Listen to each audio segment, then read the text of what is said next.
From a reimagined sovereign in Australia to a $250 bill that doesn't legally exist yet, this is your weekly numismatic news roundup. We'll start off with the big one.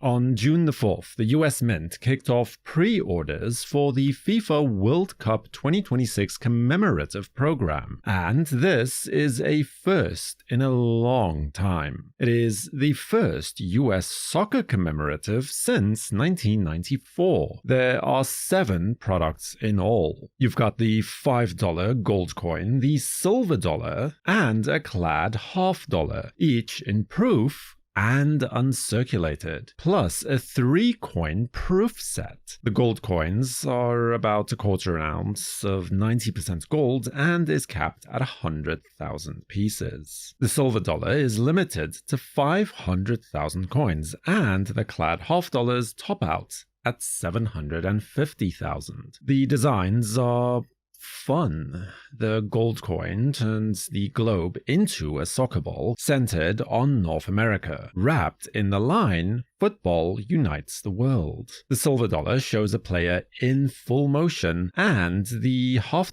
catches someone mid-bicycle kick. All 3 coins share the same reverse: 3 hands lifting the World Cup trophy against the stars and stripes. Now for pricing. Through to July the 6th, you're looking at $64 for the proof $half, $174 for the proof silver dollar, and a hair over $1,338 for the proof gold coin. And after that, everything goes up by $5 per coin. The 3-coin proof set launches at $1,581.25, and it's held to just 10,000 sets. Now, as for the surcharges on these coins, which is $35 on the gold, $10 on the silver, and $5 on the $half, has been pledged by FIFA to go to youth soccer programs for the kids of US military families. 100% of it. Staying with the US Mint for now, because there's a second date worth circling. On June the 11th, the 2026 silver proof set goes on sale. 10 coins, all struck in fine silver at San Francisco for $245. This is the one to watch for the semi-quincentennial crowd. It packs all 5 of the 250th anniversary quarters: the Mayflower Compact, the Revolutionary War, the Declaration of Independence, Constitution, and the Gettysburg Address coins. But the real draws are these one-year designs. There's the $half that retires Kennedy for a year and puts the Statue of Liberty in his place instead, and the dime, which brings liberty back to the obverse of the coin for the first time since 1945. The Mint's listing 250,520 sets, with a limited household order limit of 10 per household. Now those are our domestic releases.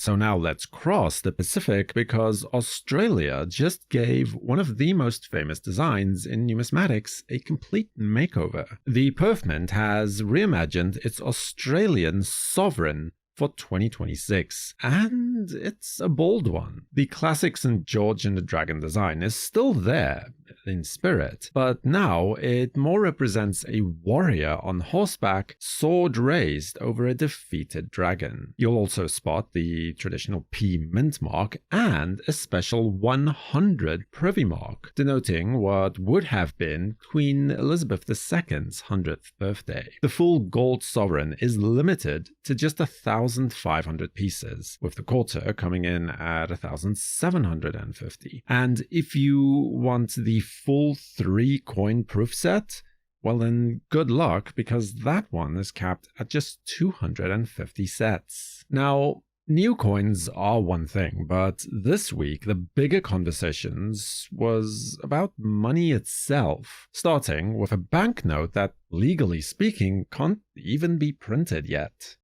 On May the 28th, Treasury Secretary Scott Bessent confirmed that the Treasury had prepared mock-up designs for a proposed $250 Federal Reserve note featuring the portrait of President Trump, pitched as a way to mark the country's 250th anniversary. The designs tie into a House bill, H.R. 1761, that would both authorize a $250 denomination and amend the law to allow it. And here's the catch. Well, two of them, technically. Right now, federal law only allows deceased people to appear on US currency, and there's no authorization for a $250 bill in the first place either. The Fed issues 7 denominations from $1 to $100, and that's it. Both would have to take an act of Congress in order to change. If that happens, it would be the first living person on US currency since 1866. A Washington Post investigation into the matter that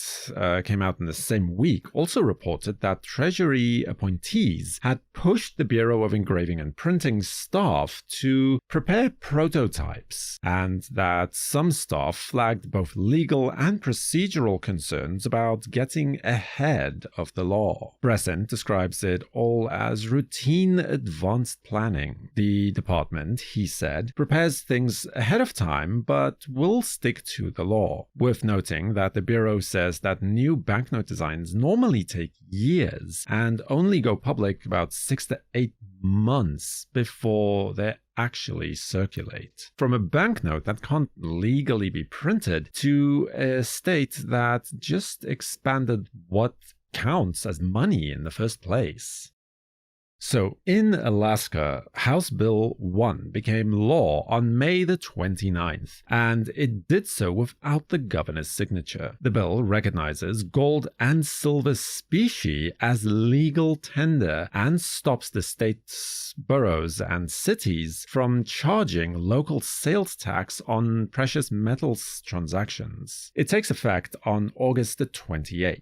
A few things to note here. In this case, specie here means gold and silver coin and bullion, valued by their metal content and stamped with the weights and purity. So no raw bars or nuggets will be allowed here. The law doesn't force anyone to accept it either. Using gold and silver stays entirely voluntary, and it passed with serious support, unanimous in the House. That's 40-0 and 19-1 in the Senate. 45 states have already dropped state-level sales tax on precious metals, but Alaska's local governments could still tax them, and now the door on that is officially closed too. The bill also asks lawmakers to study whether or not the state could one day accept gold and silver for taxes and public debts as well. Subscribe to WNN, and if you missed the last week's episode, then you can catch it right here. Next, for the World Numismatic News, I am Numisman saying thank you for watching, keep collecting, and have a fantastic day.